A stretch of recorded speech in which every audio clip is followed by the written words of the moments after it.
Arwin Santos with 24 points. And we'll have this timeout.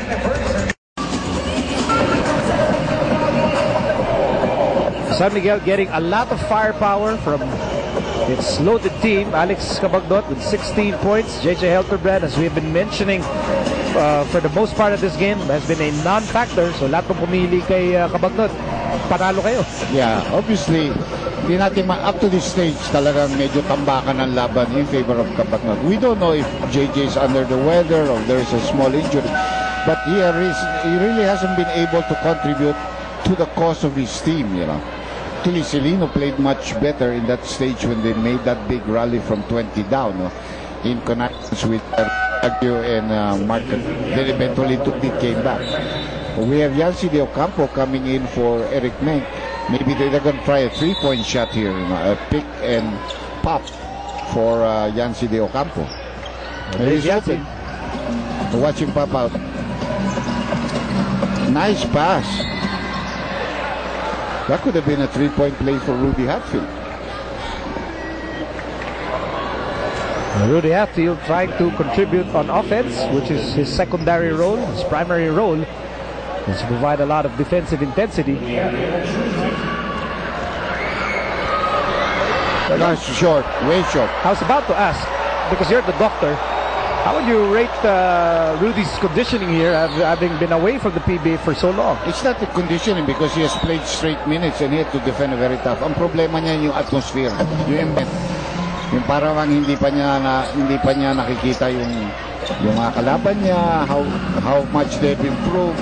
At the same time, pati yung laro ng kanyang mga teammates. Maraming bagong player dyan sa Ginebra. Under a minute to play in the fourth and final quarter. San Miguel up by 8. Freeman has been Ginebra's problem all game long. Same goes for Dondon Ontiveros, goes in and out. Hatfield with the rebound, and Ginebra is in a hurry here, and Rudy almost throws it away. He fires a three, not really a shot. Here's Yancy with the rebound, goes up and scores. We're just down to 6 right now. Will Ginebra foul here? We might have to start fouling here, because if not, San Miguel will just uubusin yung 24 two possession ball game pa ito. So hindi nila kaya yun kung hindi sila foul to stop the clock. So Dondon Ontiveros on the line. He has 17 points. Cabagnot with 16.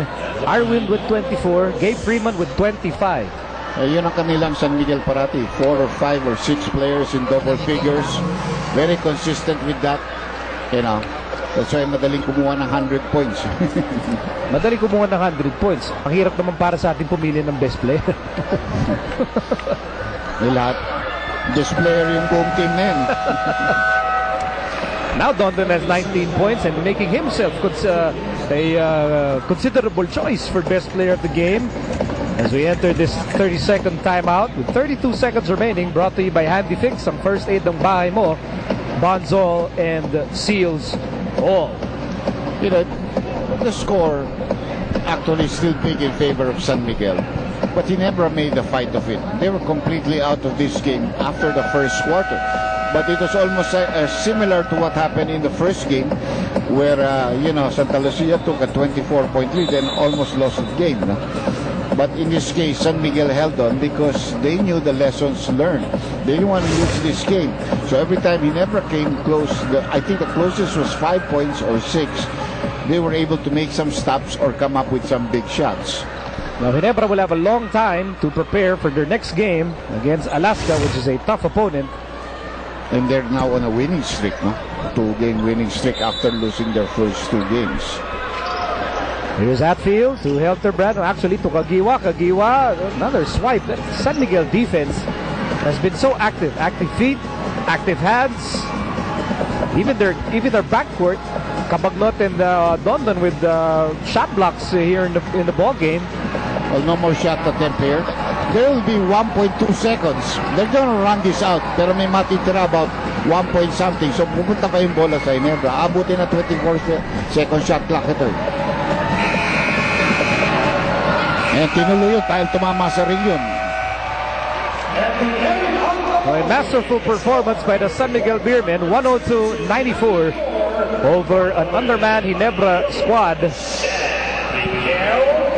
There's the final score again. Arvid Santos with 24 points and 9 rebounds. San Miguel winning 102-94. Let's go to Patricia. Well, right now, I'm with Arwin Santos, who's our best player out of the ballgame. 24 points, 9 rebounds. Alam natin, wala si Lordy Tugade, pati si Danny Siegel, hindi pa masyado nakakapaglaro. At sinabi din sa akin ni Coach kanina, natutuwa siya na nakakapag-rely siya sa'yo, lalo na sa endgame and lalo na defensively. Yun nga, kagaya na sinabi mo, wala si Lordy at wala si Danny Siegel, isa sa mga inaasahan namin. Kaya yung sinasabi sa akin ni Coach, yung tiwala niya sa akin, hindi ko tinatanggap na pressure sa akin yun. Basta ang iniisip ko, yung tiwala niya, kailangan pangalagaan ko. Kaya yun, binibigay ko lang yung best ko, pati sa practice, pati sa game. Ito ang maganda nakikita ko sa'yo, mas balanse talaga yung laro mo ngayon. Madaming nagsasabi na mas napapansin yung offensive mindset mo nun. But obviously here in San Miguel, iba yung role mo and you're embracing that defensive, more defensive kind of role. Yun nga, sabi nga ni Coach sa akin, lahat naman yun na pag-aaralan. Basta gugustuhin ko lang pag-aaralan.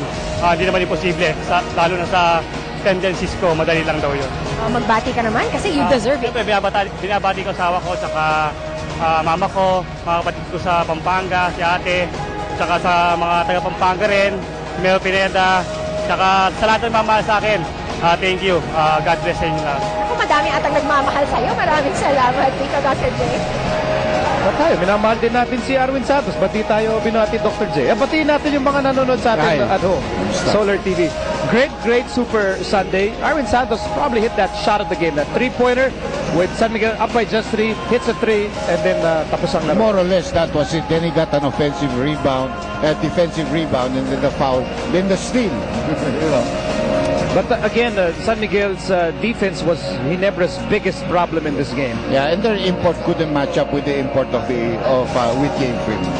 Okay, so again, San Miguel winning over Ginebra 102-94, and then earlier tonight, Santa Lucia won over Air 21 in overtime 106-98, and then on Wednesday, meron pa tayo sa laro before the All-Star break. B-Make Derby Ace Lamados going up against Baraco Energy Coffee Masters. Medyo mahaba ang pangalan nun. Pero kaya mo yan, Dr. J. Hirap na ako dyan. And then talking thanks to face Coca-Cola in the second game. Magandang game yan, yung game 2 na yan. I promise you that. You know, you can see the way things are going.